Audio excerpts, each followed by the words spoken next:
කොහොමද? ඉතින් ඔන්න අලුත් වීඩියෝ එකක් අරන් ආවා ඔයාලා ගාවට. අද වීඩියෝ එකෙන් මම ඔයාලට කියලා දෙන්න යන්නේ 30's කට්ටියට කොහොමද සරිලන ස්කින් කෙයාර් රූටින් එකක් අපි පවත්වාගෙන යන්නේ කියලා. මම පහුගිය දවසක ටීනේජර්ස්ලට සුදුසු ස්කින් කෙයාර් රූටින් එකක් ඒත් එක්කම 20's අයට සරිලන ස්කින් කෙයාර් රූටින් එකක් කියලා දුන්නා. ඉතින් ගොඩාක් දෙනෙක් මට කමෙන්ට් කරලා තිබ්බා 30's වල කට්ටියට සරිලන ස්කින් කෙයාර් රූටින් එකකුත් කරලා පෙන්නන්න කියලා. ඉතින් අද තමයි මේ වීඩියෝ එක කරන්න මම හිතුවේ. එහෙනම් ගිහලා බලමු කොහොමද 30's කට්ටිය ස්කින් කෙයාර් රූටින් එකක් හරියාකාරව කරගන්නේ කියලා.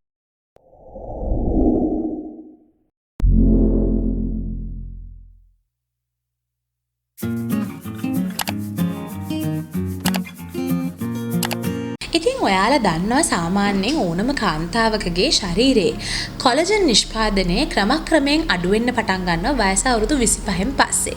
ඉතින් 25න් පස්සේ අනිවාර්යයෙන්ම අපි අපේ හැම ගැන ඉතාමත්ම උනන්දුවෙන් හරිලන නිෂ්පාදනයන් පාවිච්චි කරලා මේන්ටේන් කරගෙන යන්න ඕනේ හැම අකලට වියපත් වෙන්න කලින්.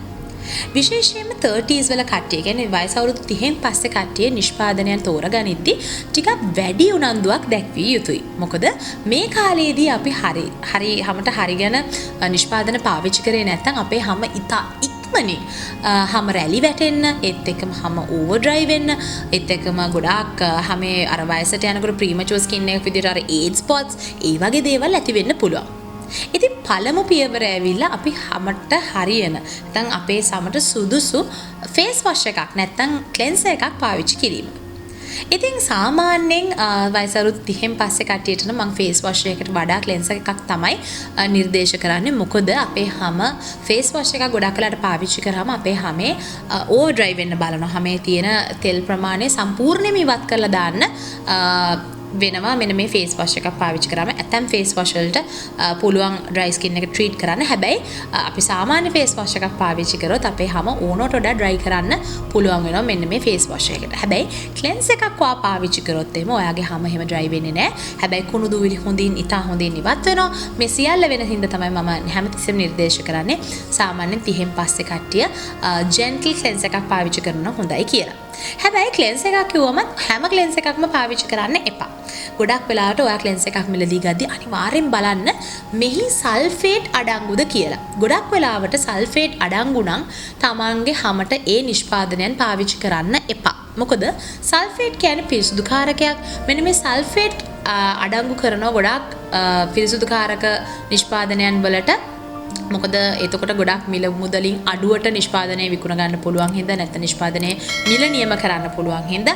හැබැයි දැන් හොයාගෙන තියෙනවා මෙන්න මේ සල්ෆේට් සහිත නිෂ්පාදනයන් පාවිච්චි කරනවා කියන අපේ හැම ඕවර් ඩ්‍රයි කරන්න බලනවා. ඒත් එක මෙන්න මේ අපේ හැම ඇතුළට කාවැදුනට පස්සේ අපේ හැමේ පෝස් පවා අඩු කරන්න මේවා වෙනවා. ඉතින් ඒක නිසා අපේ හැමට ගොඩක් ලොකු ඩැමේජ් එකක් සිද්ධ වෙනවා.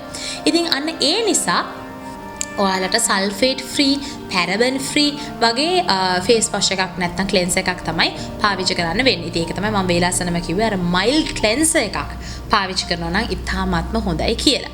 ඉතින් මයිල්ඩ් ක්ලෙන්සර් එකක් කිව්වම දැන් ඔයා දන්නවා වෙළඳපොලේ ඕන තරම් ක්ලෙන්සර්ස් තියෙනවා. සාමාන්‍යයෙන් මම පාවිච්චි කරන්න නිර්දේශ කරන්නේ නම් සෙටෆිල් එකේ ක්ලෙන්සර් එක ගොඩාක් හොඳයි. ඒත් එක්කම වියානකේ එන ඩීප් ක්ලෙන්සර් එක ගොඩාක් හොඳයි. ඒක නම් ඇත්තටම ඩ්‍රයි ස්කින් එක සහ ඔයිලි ස්කින් එක කියලා ස්කින් ටයිප්ස් දෙකටම තියෙනවා. ඉතින් ඔයාට 30's වලින් උනත් තාමත් ස්කින් එක ඔයිලි නම් අන්න ඒ ඔයිලි ස්කින් එකට තියෙන වියානක ඩීප් ක්ලෙන්ස් එක පාවිච්චි කරන්නත් පුළුවන්.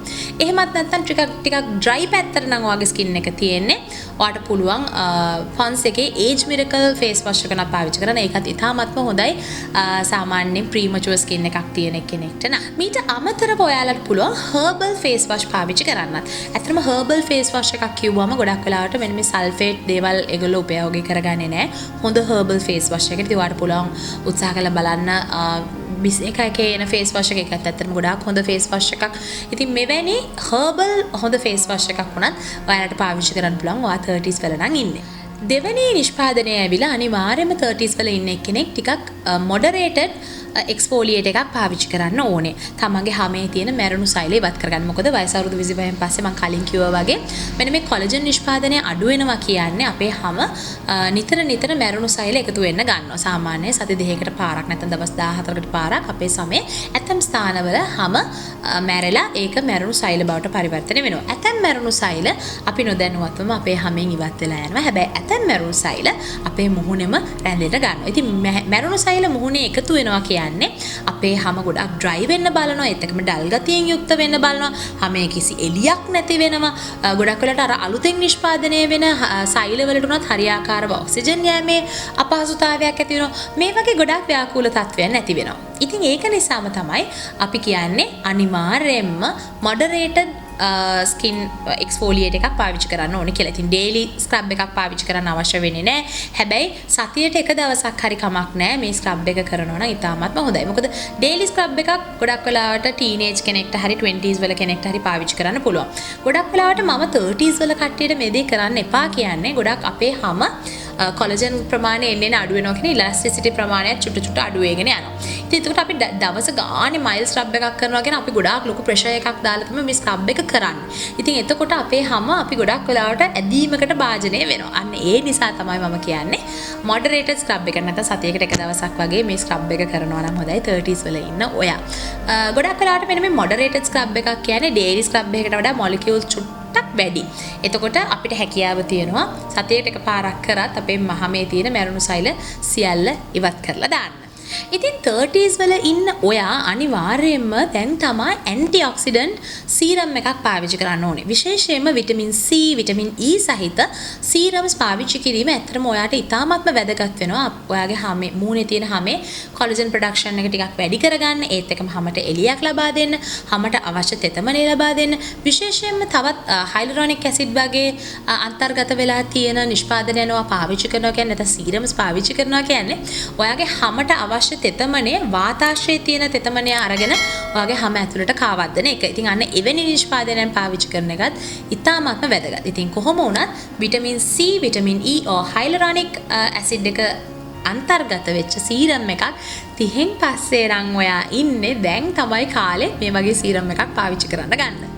ඉතින් අන්තර්ජාතිකව නම් ගොඩක් වෙලාවලට අන්තර්ජාතික වෙළඳපොළවල් වල නම් මෙන්න මේ රෙටිනෝල් සහිත නිෂ්පාදනයන් ගොඩක් දක්නට ලැබෙනවා. ලංකාවෙත් දැන් ඇත්තටම රෙටිනෝල් අන්තර්ගත වෙච්ච නිෂ්පාදන නැත්නම් ක්‍රීම්ස්, සීරම්ස් වගේ දේවල් අපිට දකින්න ලැබෙනවා සමහර වෙළඳසැල් වල. මෙන්න මේ රෙටිනෝල් කියන්නේ මොකක්ද?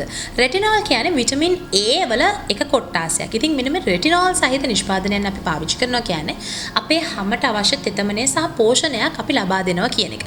ගොඩක් වෙලාවට රෙටිනෝල් සහිත සීරම්ස් වලට ගන්න පුළුවන් දී ඕඩිනරි කියන බ්‍රෑන්ඩ් එකේ ගොඩක් වෙලාවට තියෙනවා රෙටිනෝල්ස්. ඒත් එක්කම ලොරියල් ක්‍රීම්ස් වල සමහර ඒවාල අන්තර්ගත වෙනවා මෙන්න මේ රෙටිනෝල්. ඉතින් තමන් නිෂ්පාදනයක් මෙලදී ගද්දි දැන් වයස අවුරුදු 30න් පස්සේ නම් ඔයා ඉන්නේ අනිවාර්යෙන් එහි තියෙන අමුද්‍රව්‍ය ගැන චුට්ටක් සැලකිලිමත් වෙන්න ඕනේ. ඉතින් ඔයා නයිට් ක්‍රීම් එකක් පාවිච්චි කරනවා නම් අන්නේ නයිට් ක්‍රීම් එකේ අනිවාර්යයෙන්ම මෙන්න මේ රෙටිනෝල් අන්තර්ගත වෙනවද කියලා චුට්ටක් හොයලා බලන්න. මේ කොහොම වෙතත් අනිවාර්යෙන් ගොඩක් ලංකාවේ කට්ටිය මුහුණට මොයිස්චරයිසර් එකක් පාවිච්චි කරන්නේ නැති අවස්ථා තියෙනවා.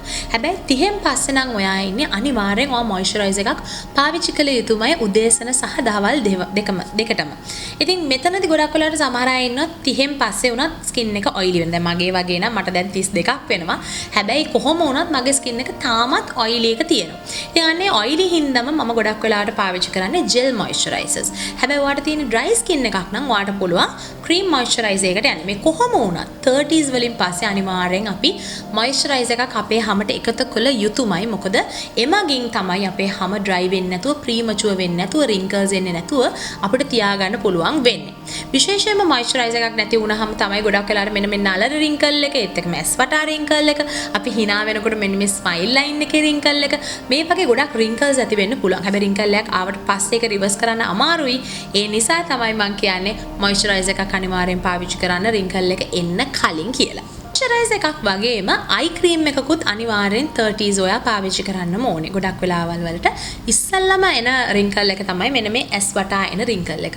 හැබැයි ඔයා හොඳ අයි ක්‍රීම් එකක් පාවිච්චි කරනවා නම් ඔයාගේ ඇස් වටා ඒ ඇති වෙන රින්කල් එක ඇතිවීම අපිට ප්‍රමාද කරගන්න පුළුවන්. මොකද මම කියන්නේ හැමදාම රින්කල් එක ඇති වෙන එකක් නැහැ කියලා. මොකද කාලයක් යනකොට අපේ වයසත් එක්ක අනිවාර්යෙන් ඒ ඇස් යට රින්කල් එක එන්න බලනවා. හැබැයි අපිට දැන් 40න් විතර එන රින්කල් එක අපිට 30න් ඇති වෙන්නේ නැති වෙන්න වග බලා ගන්න පුළුවන් අයි ක්‍රීම් එකක් පාවිච්චි කරොත්. ඉතින් 30 ස්කින් කෙයාර් රූටීන් එකට නැතුවම බැරි නිෂ්පාදනයක් තමයි සන් ක්‍රීම් එකක් කියලා කියන්නේ. මේකත් ඇත්තටම මොයිස්චරයිසර් එකක් හා සමානයි. ඔයා දහවල් කාලේදී එළියට යනවා නම් අනිවාර්යෙන් සන් ක්‍රීම් එකක් පාවිච්චි කරන්න. මොකද 30න් පස්සේ සන් ක්‍රීම් එකක් පාවිච්චි කරන්නේ නැහැ කියන්නේ ගොඩක් දෙනෙක්ට පිග්මන්ටේෂන්, ෆ්‍රෙකල්ස්, ඒජ් ස්පොට්ස් මේ තුනම එන්න පුළුවන්. 30න් පස්සේ තොර තියෙන ඔයිලි ස්කින් එකක් නම් ඔයාට පුළුවන් ඇරෝමා මැජික් එකේ එන ඇලෝවෙරා සන් ජෙල් එක පාවිච්චි කරන්න. ඒක තමයි මම හයිලි රෙකමන්ඩ් කරන්නේ. ඔයිලි ස්කින් එකක් තියෙන කෙනෙක්ට. හැබැයි ඩ්‍රයි ස්කින් එකක් තියෙන කෙනෙක්ට නම් ඇරෝමා මැජික් එකේ වෙන නිෂ්පාදනයන් තියෙනවා. SPF වගේ ඉතාමත් ඉහළ පහළ ඒවා තියෙනවා. ඒ ක්‍රීම් බේස් ප්‍රොඩක්ට් එකක් පාවිච්චි කරන්න පුළුවන්. ඒ විතරක් නෙමෙයි ඔයාට ඕනම ප්‍රොඩක්ට් එකක් පාවිච්චි කරන්න පුළුවන්. Cream based. ඔයිලි ස්කින් නම් ජෙල් බේස්ඩ්. ඩ්‍රයි ස්කින් එකක් නම් ක්‍රීම් බේස්ඩ්. ඉතින් 30's වල ඔයා ඉන්නේ කෙනෙක් නම් අනිවාර්යයෙන්ම ඔයාගේ හැමට ෆේස් මාස්ක් එකක් දාන්න ඕනේ. දැන් මෙච්චර කාලයක් ෆේස් මාස්ක් පාවිච්චි කරේ නැත්නම් දැන් පටන් ගන්න වෙනවා. මොකද ෆේස් මාස්ක් වලින් අපි අපේ හැමට අමතර පෝෂණයක් සහ තෙතමනයක් එකතු කරන්න පුළුවන්. ඉතින් සමට සරිලන ඔයාට පුළුවන් කඩෙන් මිලදී ගන්න එකක් හරි නැත්නම් ගෙදරදී හදාගන්න ෆේස් මාස්ක් එකක් හරි පාවිච්චි කරන්න පුළුවන්. මේ කොහොම වුණත් සතියකට එක දවසක් අනිවාර්යයෙන්ම ෆේස් මාස්ක් එකක් නම් ඔයා දැමිය යුතුමයි ඔයාගේ හැම හරියාකාරව මේන්ටේන් කරන්න නම්. ඉතින් මෙන්න මේවැනි නිෂ්පාදනයන් තමයි ඔයාට පාවිච්චි කරන්න ඕනේ ඔයාගේ 30's වලදී විශේෂයෙන්ම හැම අකලට වියපත් වෙන එක වළක්ව ගන්න. මම කලින් කිව්වා වගේ මේ කොලජන් ප්‍රොඩක්ෂන් එක අඩු වෙනවා කියන්නේ අපේ හැම එන්න ඩ්‍රයි වෙනවා, ඉලාස්ටිසිටි භාවය අඩු වෙනවා. මේ මගින් අපේ හැමේ රින්කල්ස් ඇති වෙන්න පුළුවන්. ඉතින් වයසට පෙනුම වැඩි වෙන්න පුළුවන්. ඉතින් මේක නැති කරගන්න ඕනේ නම් මෙවැනි නිෂ්පාදනයන් ටිකක් පාවිච්චි කරන්න ඕනේ. ඉතින් මම මෙතනදී ඇත්තටම බ්‍රෑන්ඩ්ස් හෝ නිෂ්පාදනයන් වල නම් කිව්වේ නැහැ. මොකද ගොඩාක් මේක දිග වීඩියෝ එකක් වෙන නිසා. ඉතින් මම මේ හැම නිෂ්පාදන කොට්ටාසයක් ගැනම ඔයගොල්ලන්ට වෙනම වීඩියෝ කරලා තියෙනවා. ඉතින් ඒ වලින් ඒව චුට්ටක් ගිහිල්ලා බැලුවොත් ඔයාලට සරිලන නිෂ්පාදනය මොකක්ද කියලා බලා ගන්න පුළුවන්. එහෙනම් අලුත් වීඩියෝ එකකින් ඉක්මනටම හම්බ වෙමු. මම හිතනවා ඔයගොල්ලෝ මේ වීඩියෝ එක ආසාවෙන් බලන්න ඇති. ඒත් එක්කම අලුත් දෙයක් ඉගෙන ගන්න ඇති කියලා. ඉතින් ඔයාලා තාමත් මගේ channel එක subscribe කරලා නැත්නම් දැන්ම ගිහලා channel එක subscribe කරන්න. එතකොට ඔයාලට පුළුවන් ඉස්සරහට එන අලුත් වීඩියෝස් බලා ගන්න. ඒත් එක්කම කොයි වගේ වීඩියෝස්ද ඔයාලා ඉස්සරහට බලන්න කැමති කියලා පල්ලෙහා comment box එකේ comment කරන්න පුළුවන්. එහෙනම් අලුත් වීඩියෝ එකක් අරන් ඉක්මනට මෙන්න එතකන් පරිස්සමෙන් ඉන්න.